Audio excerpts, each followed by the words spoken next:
Imagine if each morning when you wake up, you're smiling and looking forward to your day, knowing you are happy even while you're dealing with grief and loss.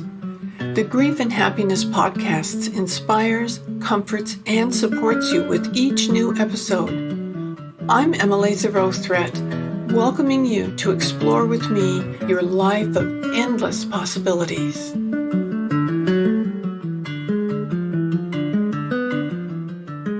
Aloha. Welcome today to our podcast. I think you're really going to enjoy this one.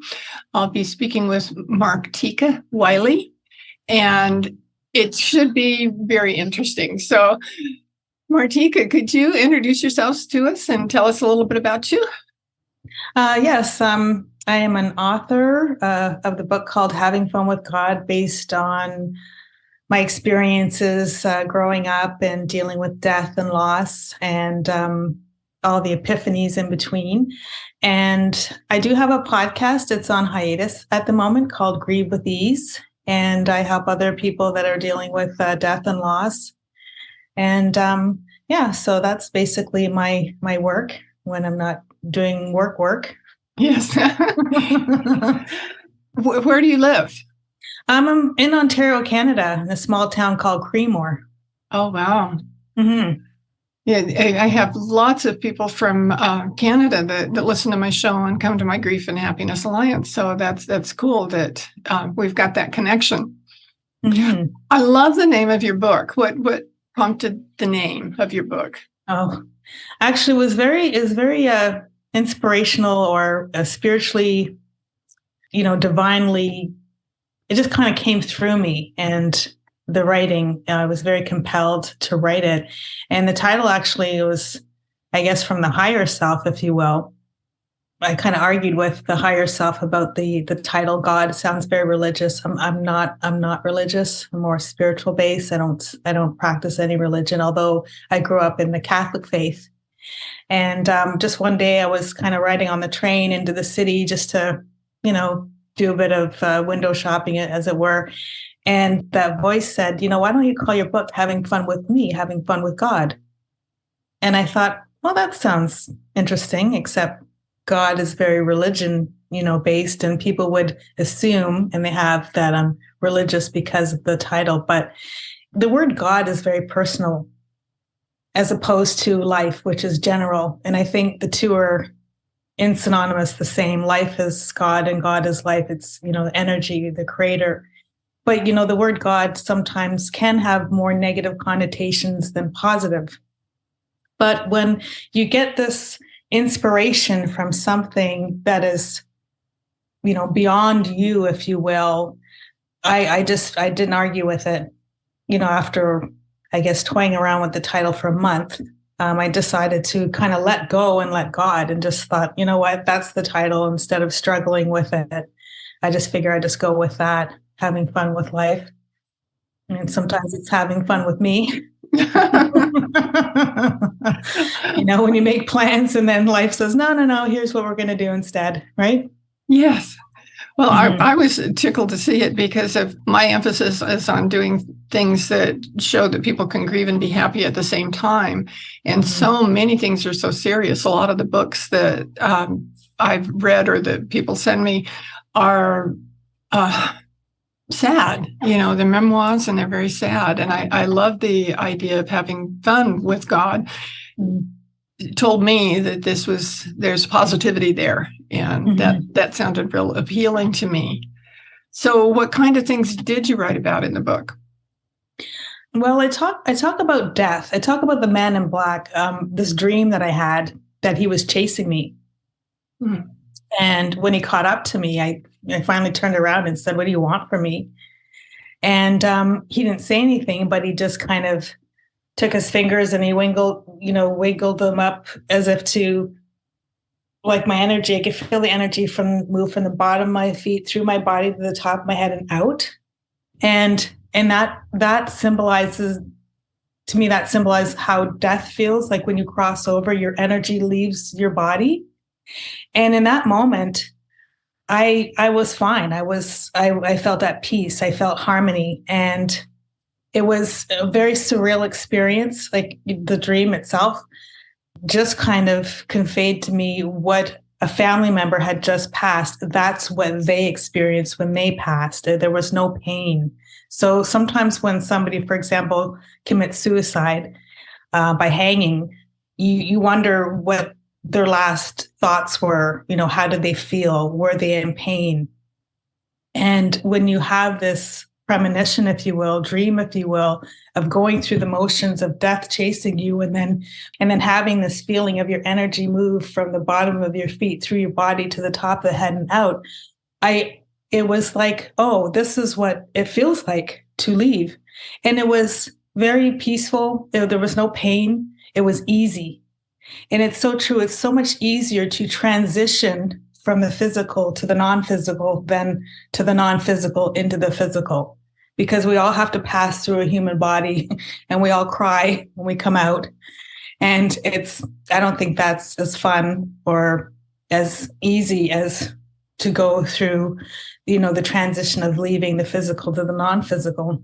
And that in itself made me feel more at peace with death, that there's nothing to fear. We fear the unknown. We don't know what it's like. I mean, we see a lot on growing up with television, people dying and they're like, it's always some kind of traumatic event that happens, and it looks painful depending on the way they've passed, right? So, but knowing that the transition is a lot easier for me made death not as jarring, not as fearful. So that helped. That really helped being able to experience that. And that's basically, I started writing about the man in black, that dream, and then I just kind of continued on from there. I start, with my birth, growing up with my mom. My mom's death was the first that I've ever experienced. I was 15 years old. She committed suicide. Mm. And, it was hard because you're 15, you're just, becoming a woman, you're discovering new things, and, your number one caregiver is no longer there. But it was years later that I realized that she's still with me in spirit, and has been more of an effective parent on the other side than she would have been in the physical, because they don't sleep, they don't have to eat or sleep, so they could always be guiding and loving, always. And if my mom was still alive and told me to write a book or get therapy, I would have said, no, I'm going to do what I want to do, as a teenager. And, but when they're with you in spirit, they have so much more influence than we realize. I agree with you on that. I really see that. I've, throughout my lifetime, have been with quite a few people in the process of their death through different things that I've done. My family owned an ambulance company back in the olden days when you only had to be 14 years old and have an advanced first aid certificate to ride in the back as an ambulance attendant. And so starting at 14 years old, I was seeing people transition. And then I worked as a nurse to put myself through college. And there was just, death happened lots.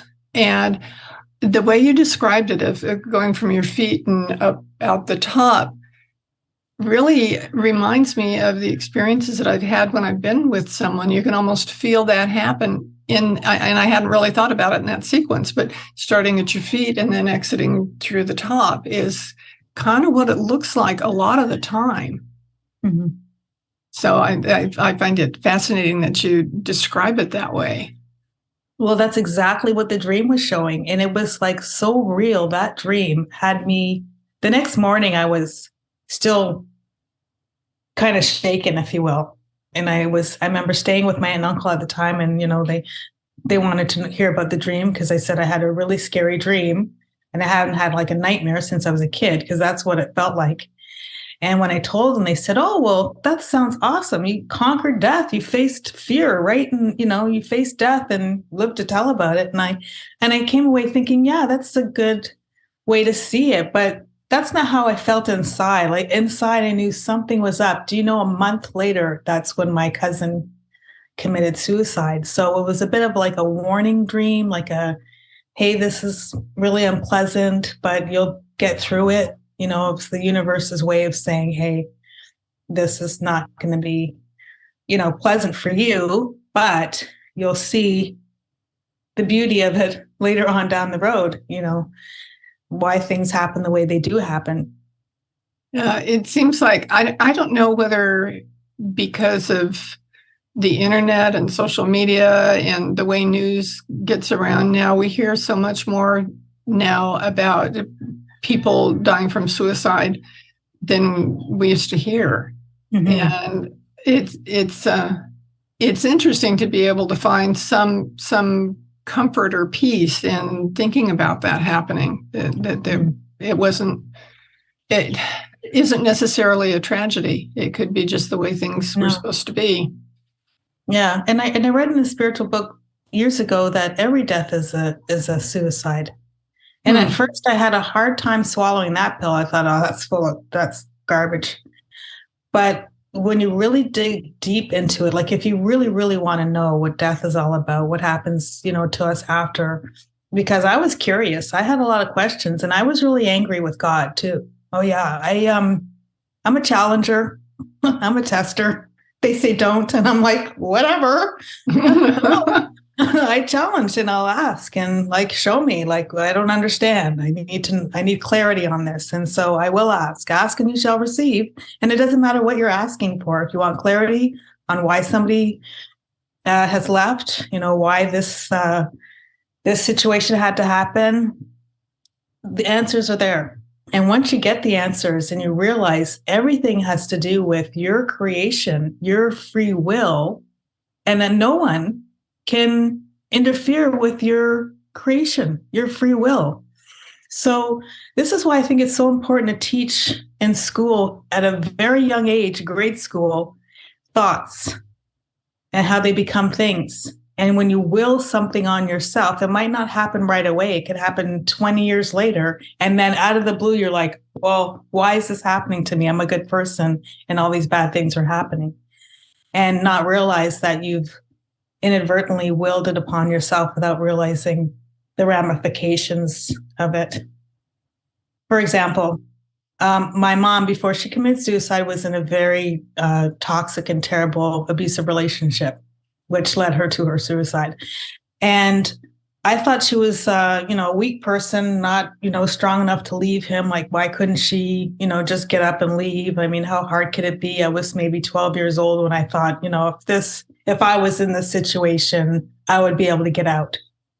And without realizing it, I had wished it upon myself with my second marriage, because it wasn't so much physically abusive, but mentally, emotionally, and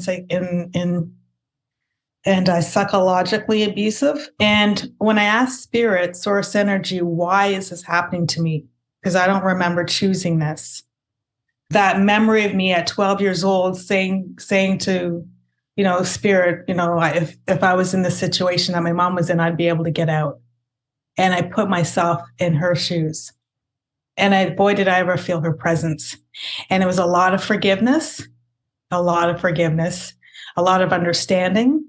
And with the writing, having fun with God at the time that I was going through this, a lot of, did I say healing? Peace of mind. Yeah, peace of mind too. So it was a learning curve for me. And so now I'm a lot more conscious of what my thoughts are, what I'm thinking about. Okay, how do I feel? Anxious. Okay, well, what am I thinking about? Okay, well, thought is not serving me. So I'll think about something that makes me feel good. It's a work in progress. It's so easy to go on automatic pilot, especially with all the distractions with social media and all that good stuff, and people wanting to get your attention. Think about this. We want you to buy this product or service. Follow me, like me, and all that stuff. So, but I think it's so important if you want to live a happy and a successful life to mind what you're thinking about and focus upon what you do want as opposed to what you don't want. And it's easier said than done. Yes, it is easier said than done. And I see that having positive thoughts and thinking what would be great for you instead of what would be horrible for you makes a huge difference, because as you said, that what you focus on is what comes to you.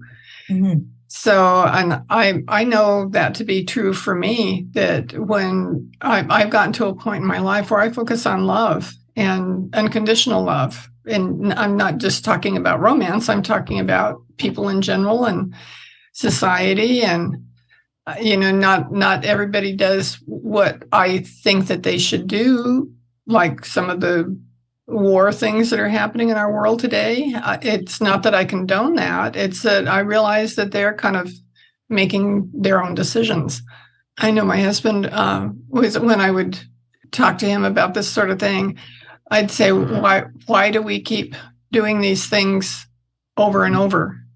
Having different wars. Why do we not have peace in the world? Mm-hmm. And he said, because that's what whoever it is that's doing it agreed to, mm-hmm. that they're going to do it. And you can't control anybody else's thoughts or what anybody else is going to do, but you can take care of yourself. And that's the most important thing, is when you pay attention.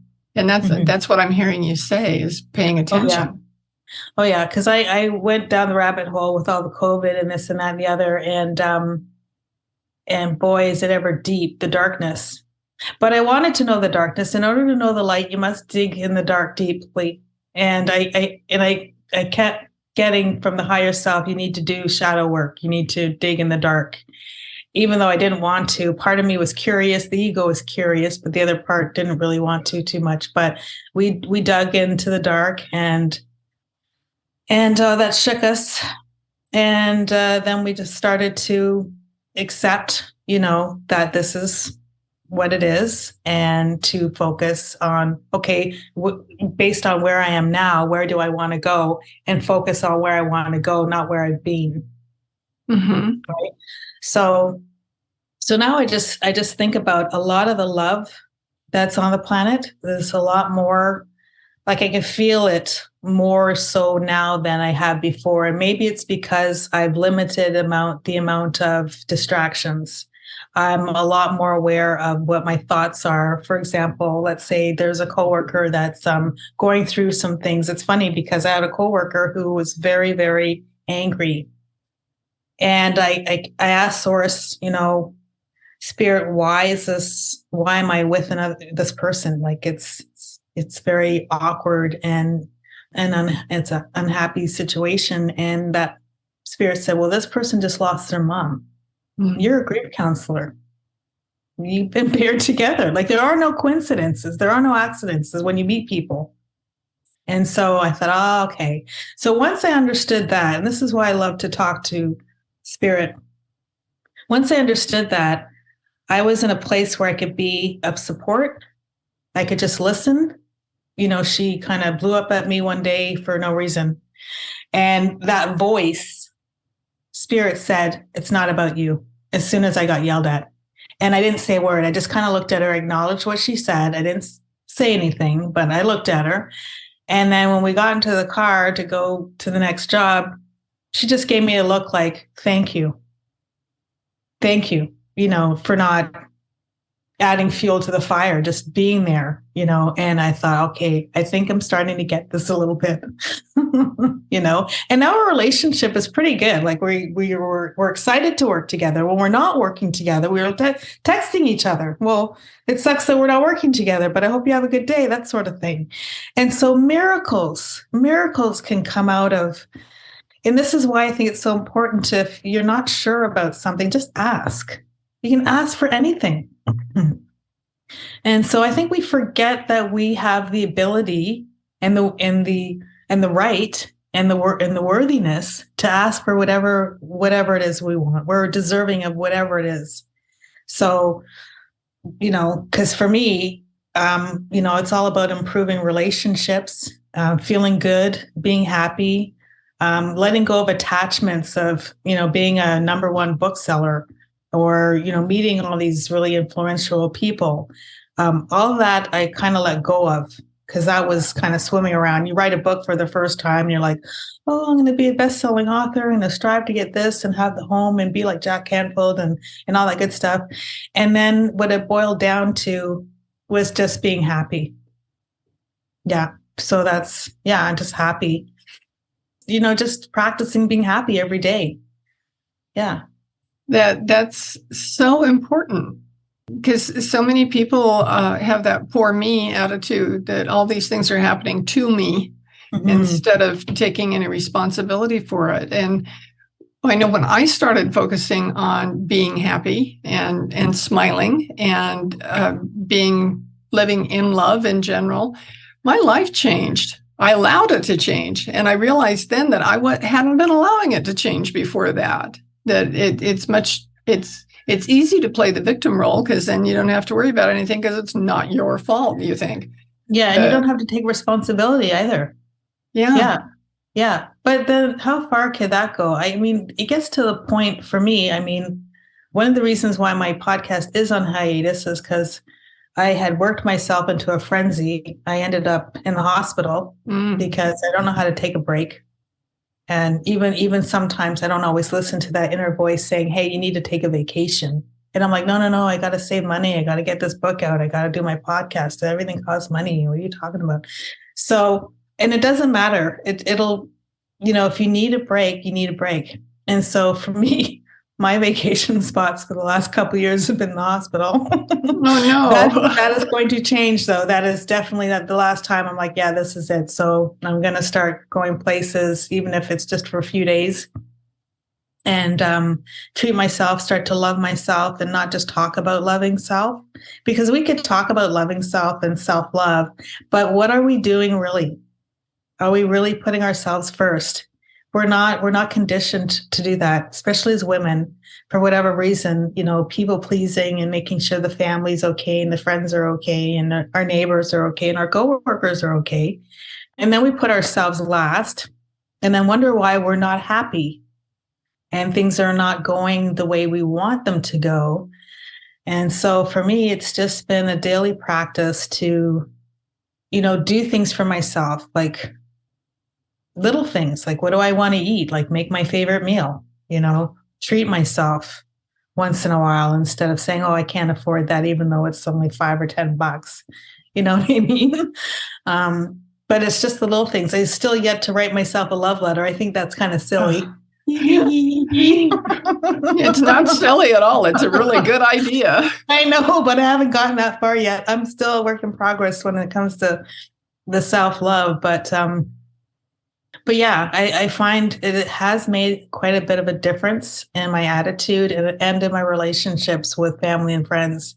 So I'm thinking, I'm going to keep it up, just being grateful and putting the self first. Again, it's a bit of a battle because we're conditioned to put others first. That's right. But I have a challenge for you. What I want you to do is to write that love letter to yourself. And write everything that you want to put in there. And when you finish, immediately turn back around. And this sounds kind of convoluted, but write a letter from that self that you wrote to back to you, the you that you are, and see what you have to tell yourself. It's a really powerful exercise. Really, really powerful. Might be surprised at what comes out. Yeah. Yeah, I usually am when I write sometimes. Yeah. Yeah, sometimes I know when I write, I'll go back and read it later and go, I wrote that? Yeah. I didn't know I knew that, It's amazing what we carry around about ourselves and things that we don't really deal with. They're in there someplace, but we don't necessarily pay attention. Yeah, that's true. That's true. Why in particular did you decide to help people with grief? Mostly because of the book. I was searching on, ways to promote the book. And then I met this one lady colleague, a friend of mine who does podcasting. And she says, that's a really good way of promoting your book, is going on other people's podcasts and letting them know about your book. And I guess I was really impatient for whatever reason. And I wasn't getting on as many podcasts as I was hoping to. Some I guess podcasters might have been really busy and weren't really always following through. So I decided through taking this one course of how to be your own podcast, how to host your own show, I decided to do that, even though it was a bit of a commitment. It seemed to be a lot easier for me to have my own podcast and have guests on my podcast rather than be on other people's podcasts. And the whole Grieve with Ease was because, I talk a lot about death in the book, although I do have other experiences, but I do mention quite a bit of deaths, and I didn't notice that at first. And so I thought, okay, so, after meditating on it for a bit, that's when I thought, okay, yeah, we should, maybe talk about, grief and then the Grieve with Ease, because some people grieve and they're always in grief. And years and years and years and years go by and they just haven't gotten over it. And I just feel for those people because I'm like, well, now you're not even alive anymore. You're half dead Fred. You're just a corpse going from one, station in life to another without really living, So how do I help those people? Right. Because my mom is with me in spirit. My dad, after he passed, he came to visit so many times, not just me, but other family members. Oh, yeah. He was really in their faces. He wasn't in my face as much, but like one relative, he was like following her around the apartment, like, do something with your life. And she's like, oh, you're dead, leave me alone. And I'm like, I said, well, no, he's not dead. And you should listen, like you got somebody who's already transitioned coming to you and visiting you and saying to you, do something with your life. I mean, if that isn't a huge sign, I don't know what is. So it just seemed to kind of fit. It just seemed to make sense. Yeah. So that's why I had the Grieve with Ease. Yeah. That's wonderful. Mm-hmm. I think for me, recognizing when it was time for me to write my book, it was almost like a relief, like I'd been carrying this stuff around and this was my way of sharing it. Yeah.